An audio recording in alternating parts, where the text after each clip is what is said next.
America's borders have been the focus of attention since the 2016 election. Republicans want strong borders and no crime. Very simple. The debate has polarized the country. No woman should ever be locked up in a pen when they have done no harm to another human being. That discussion extends to North Dakota because the state shares a 310-mile border with Canada. Southern border policy also makes a huge impact on the state because drugs enter the country from Mexico and make their way into our community. We are part of the pipeline, we're the end of it. So it starts like in Mexico and then eventually finds its way here. What brought you up to Canada? Drug smuggling, human trafficking, and terrorism are major threats along the northern border. U.S. Customs and Border Patrol agents use a diverse arsenal to protect the vast northern frontier. Technology's nice, cameras are nice, helicopters are nice, the UAVs are nice, but at the end of the day, an agent has to go out there and identify if it's a threat to the United States. Our border-to-border special report focuses on how this national story touches our lives every day. Good afternoon and welcome to our border-to-border special report. I'm Max Grossfeld. Immigration policy and rhetoric affects our lives in ways you may have never even considered. For the next 30 minutes, we'll compare the issues faced on the Mexican border and the so-called forgotten border to the north. Daniela Hurtado joins us after a trip to the southern border where she saw the challenges and the triumphs firsthand. Yeah, Max, communities between Mexico and the United States work together to live and grow. But as thousands cross the border legally each day, Border Patrol agents have to adapt to new ways dangerous criminals try to sneak in as well. But while the South drives debate, Anthony Humes tells us North Dakota's northern border faces its own challenges. Danny, unlike down south, people aren't clamoring to get through the northern border.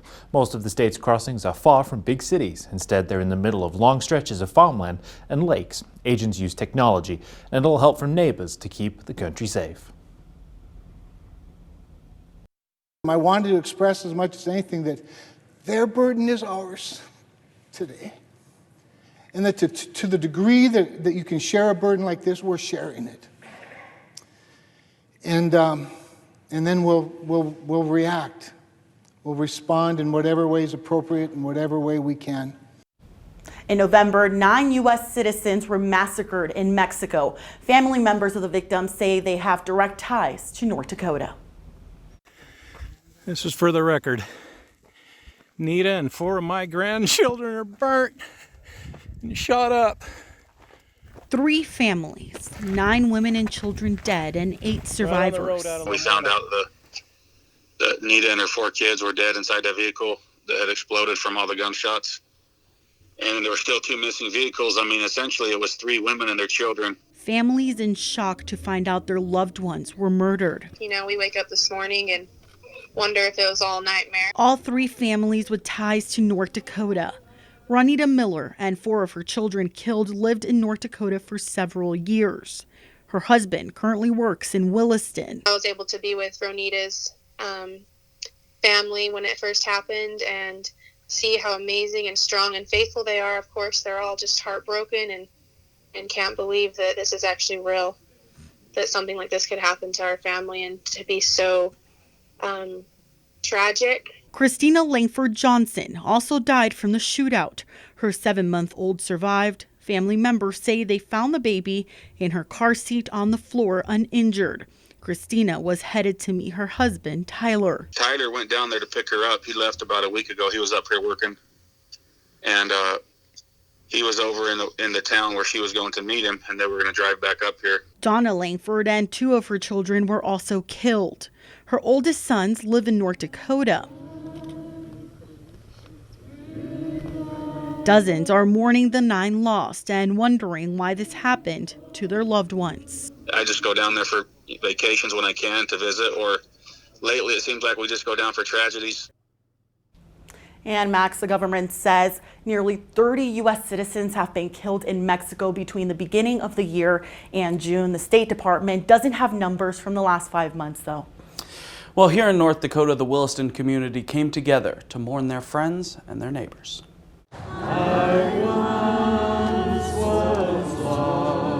More than 100 tiny flames flickered in the hands of community members grieving the loss of neighbors, friends, and family.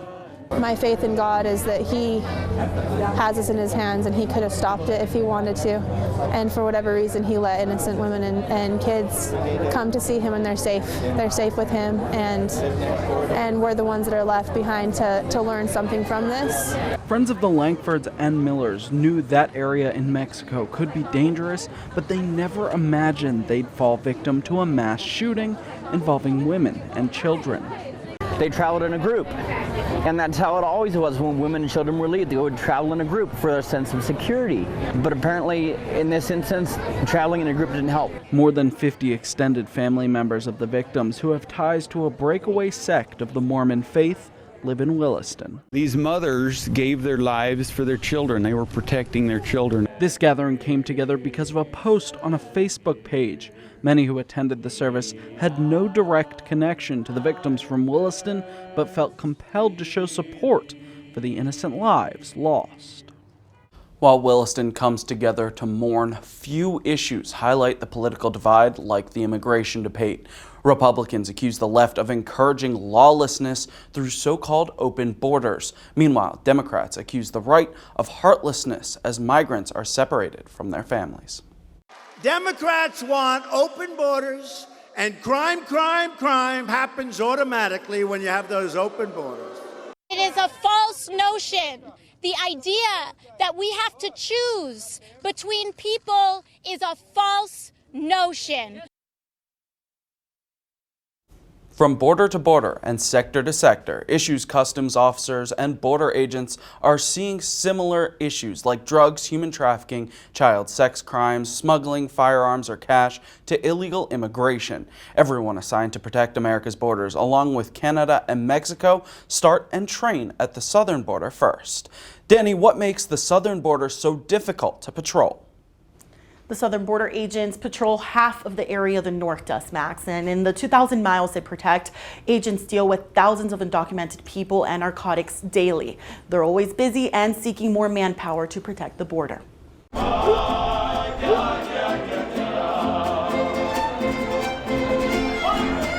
El Paso is a border city with more than 630,000 people. Across the Rio Grande in Mexico is Ciudad Juarez with more than double that population.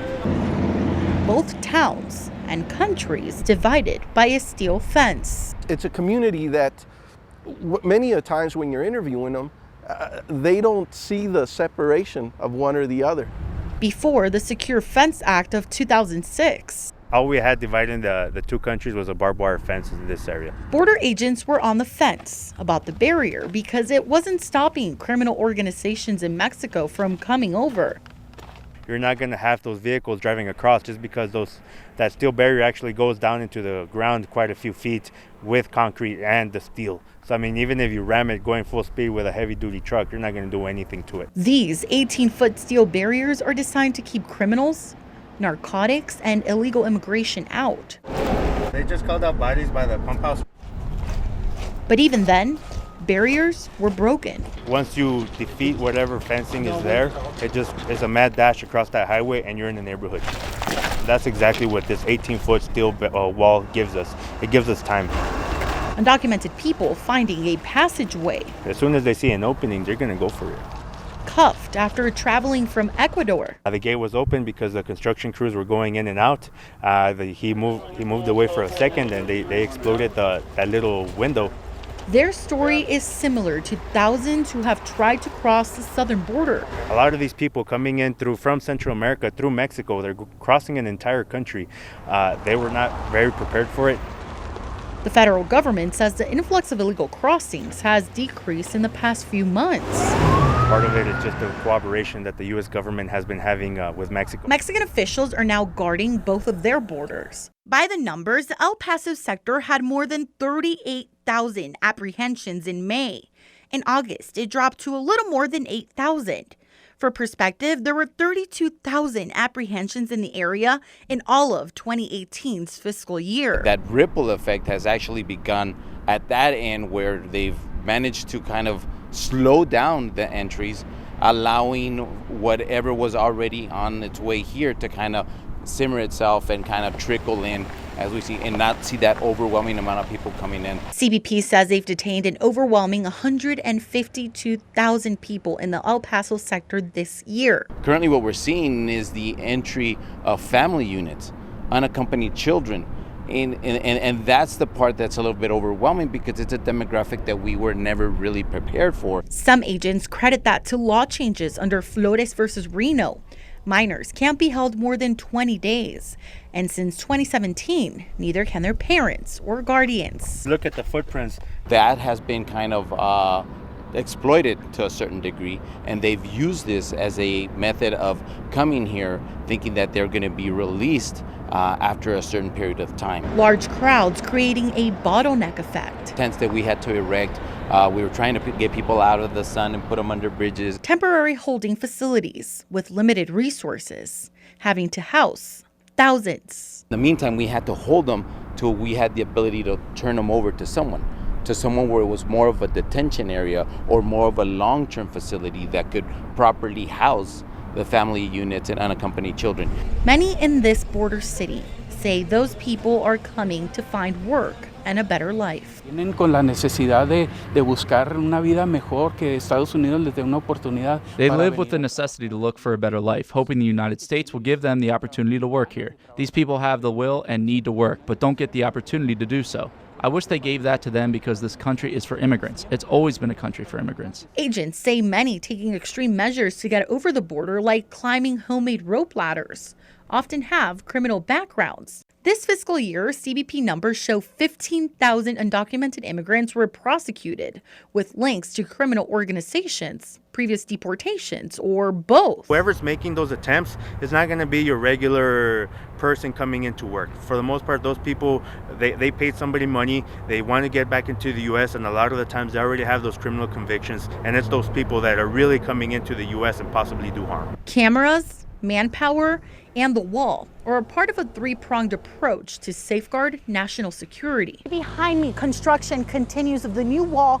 between New Mexico and Mexico. CBP says it's part of a $9.8 billion project to construct and renovate 509 miles of the new wall in high-priority locations across the southwest border. They expect 450 miles of this construction to be completed by late next year.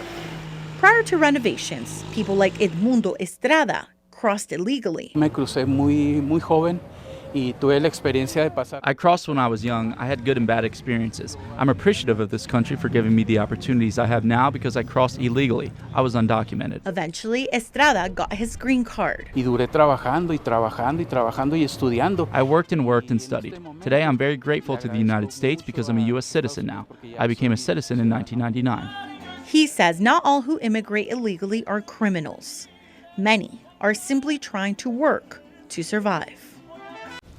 Estrada's sister is one of the thousands of people who cross legally every day through the El Paso sector to work in the United States. Millions like her do it legally every year through ports of entry across our country. U.S. Customs and Border Protection agents say 35 million people cross the Mexican border to El Paso every year. Law enforcement with the Office of Field Operations say for every 12 people entering the United States legally, one enters through El Paso. Tens of thousands of people walk into El Paso daily.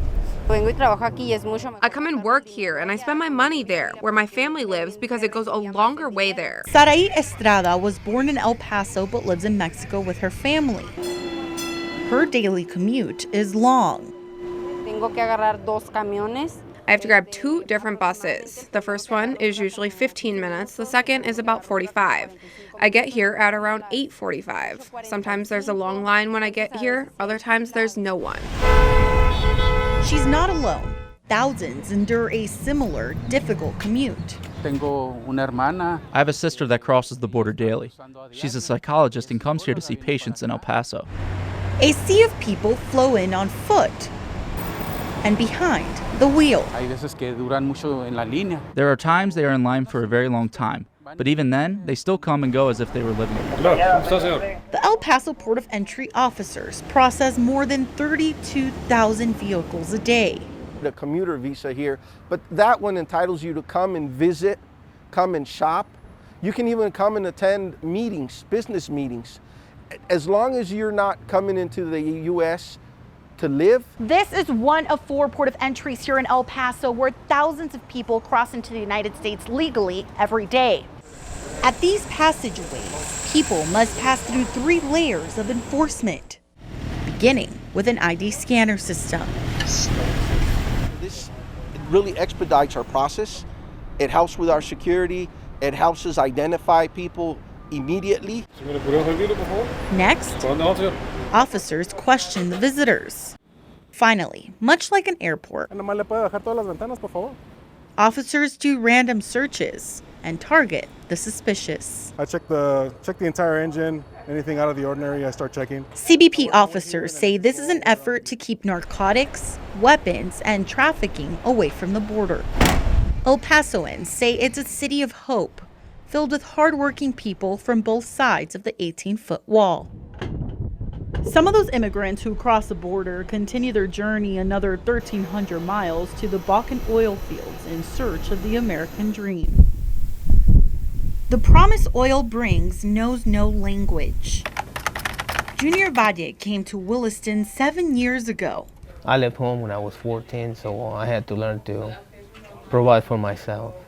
Now he works in the oil industry and fends for himself with employment he's found through job service. Financially, yes, it's a good opportunity for anybody. Those opportunities have inspired thousands of Hispanics to relocate to North Dakota. Jennifer Ray came here after friends raved about the possibilities. In the U.S., there are lots of opportunities that unfortunately us in our countries or as Latinos don't have because of social issues. Everything fell into place. An oil job for her husband and her children are learning English. If I found a good job, I'm going to tell my cousin or I'm going to tell my brother. I'm going to bring my family. Paula Hickley is a job service manager in Williston and says the increase of Hispanics has been tenfold. El hispano por naturaleza es ambicioso también. By nature, Hispanics are ambitious, just like other races too. They always want to earn money, have a home, and keep their families happy. Always moving towards a better future. There are still people that come here searching for the American dream. A dream that many have found here. Danny, surprisingly, a Pew Research report says North Dakota has the fastest growth rate of Hispanics of any state. The state had a 135% increase in the Hispanic population in the last decade. Yeah, Max, and just last year, that population rose to more than 29,000. Most of the population is in the western region. Now, many of those people live in the city of Williston, which sits less than 70 miles from the Canadian border. Anthony, the northern border is often called the forgotten border. Why should people pay attention to what's happening up north? Well, Max, as most of the country turns its attention south, we look north, where Border Patrol face distinctly different challenges. It may look just like a section line between two farmers' fields, but it's part of the 4,000-mile border between the U.S. and Canada.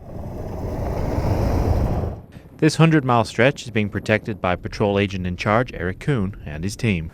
There's in a lot of places on the southern border, there's a lot more volume and flow of people crossing the border.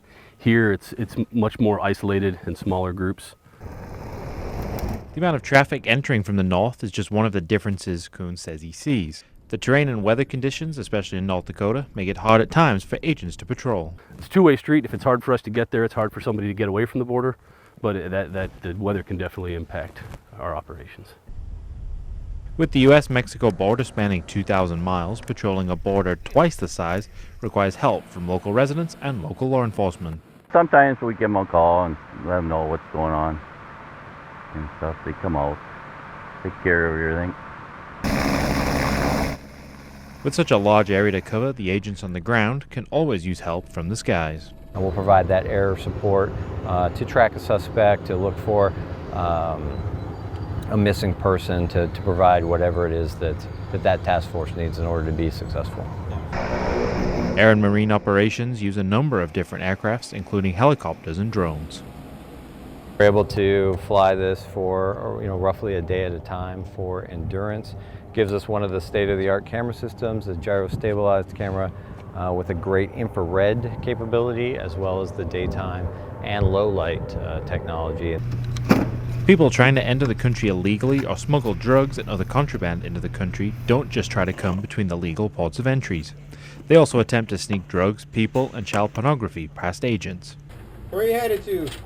That's why they're met by Customs and Border Protection officers. Our primary mission, of course, is anti-terrorism and keeping terrorists and terrorist weapons out of the U.S. We have other missions as well, disrupting the flow of narcotics coming into the U.S., keeping individuals that are inadmissible in the United States out of the U.S. country. CBP officers say it isn't getting tougher to find illicit items, but Misson says people are getting more creative. If we find it in one place today, it's going to be someplace else tomorrow. I mean, they're always evolving. The imagination is the limit. Patrolling the border is like a game of cat and mouse, with the methods used by border agents and criminals constantly changing. While some of the busier portals, like Pembina, never close, late last month, U.S. Customs and Border Protection reduced hours at 2 ports of entry. The agency moved up closing hours at the Antler and Carberry ports of entry for Antler from 10 p.m. to 5 p.m. and for Carberry from 10 p.m. to 7 p.m. But border agents and customs and protection officers don't get to go home when the portals close. They use air and marine operations as they crack down on illegal immigration, keep illicit items out, and help facilitate legal trade. Whether it's in the skies, at the port of entries, or miles between them, technology plays a substantial role in how the border is protected. We have all kinds of stuff from agent portable equipment that they'll cover themselves to night vision goggles like you've seen in the movies. Or goggles are just one tool Border Patrol agents use. They also have access to trail cameras that are placed strategically along the border. Those cameras, partnered with infrared trucks, allow agents to survey an area. A lot of the border traffic is going to happen at night, and this enables us to detect that traffic. The border is also watched from the air by air and marine operations that use helicopters and drones for different missions. Allow us to stay further away from anything that we are interested in looking at, anything we're trying to do surveillance on, which also makes it very difficult to determine if somebody is watching you. So our counter detection rate is significantly better with an unmanned aircraft. A drone cockpit is similar to an airplane cockpit. Fulcher says this makes it easier to train in new UAV pilots. That it does have flight controls, it does have power levers and rudder pedals and things that you would find in a normal cockpit. When drones are in the air, they constantly take pictures that are analyzed by computers. They use a change detection photography, and so up here when we have such huge distances of border, the aircraft can fly over that area, take pictures of it, and fly back over it again, whether it be a day later, and then the computer will pick up any changes along that area. Technology is heavily used at the legal ports of entry too, as CBP officers try to keep narcotics, counterfeit items, and illegal immigrants out of the U.S. We have radiation portal monitors that detect for radioactive material that might be brought into the U.S. We have gamma imaging systems to help scan commercial trucks. Even with all the technology, manpower is still the biggest asset to the agency. Technology's nice, cameras are nice, helicopters are nice, drone UAVs are nice. But at the end of the day, an agent has to go out there and identify what that person is or what that thing is and decide if it's broken the law, if it's a threat to the United States. Whether it's humans or electronic surveillance, even though it appears the northern border isn't extensively staffed, someone or something is always keeping an eye on America's homeland security. Hundreds of thousands of drugs are seized every year nationwide across our borders.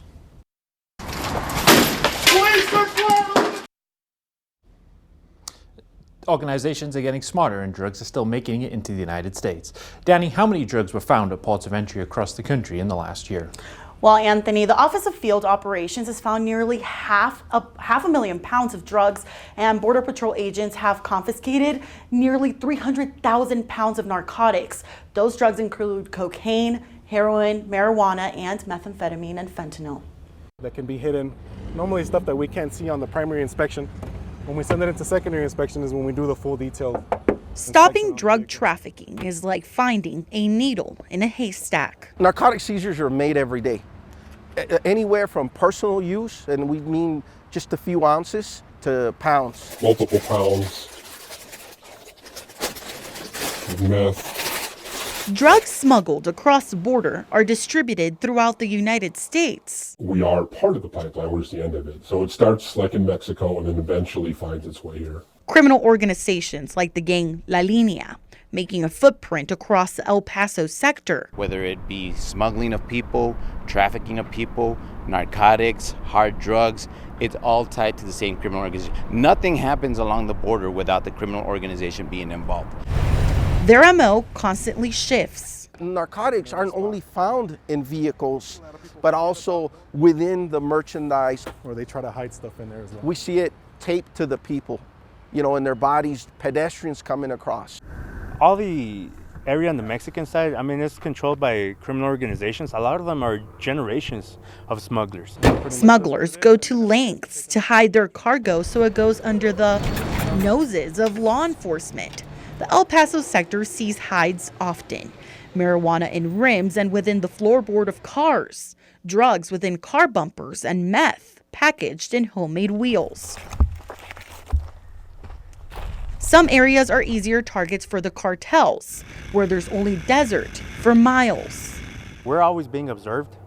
So if they see that an agent left an area, maybe to go to the restroom, to go get a drink at the convenience store, an agent is supposed to come in and fill in that spot. But if those 2 minutes that there's an opening, they're going to exploit them. Those tokens of opportunity are examples on how the drugs are coming from Mexico and making it all the way to communities like Bismarck, North Dakota. And using cities like Milwaukee, St. Paul, Chicago, those type of cities are just hubs that then they branch out like spider webs to the local areas. He says drug money made off of addiction in our state is funding terrorism in other parts of the world. Good people who never used to lock the door to have to deal with, narco-terrorism. Who would have thought in North Dakota you'd ever have to worry about a word like that as far as way away from the border? But the true fact of the matter is, it's here. This room at the Metro Area Narcotics Task Force headquarters is evidence law enforcement is tackling the drug issue head on. Take away the dealers as they come here, piece by piece. If we take 500 pills off the street, that's 500 pills that aren't going to trickle their way down to an addict. Agents say the antidote for the drug problems is to cut the demand. Law enforcement says this will curb suppliers. Law enforcement says drugs are killing our community and increasing the violence across the state. Many say it's difficult to see drug dealers from other areas taking advantage of North Dakotans. Border Patrol representatives along with North Dakota law enforcement say they're using all the technology and strategy in their power to stop drug trafficking.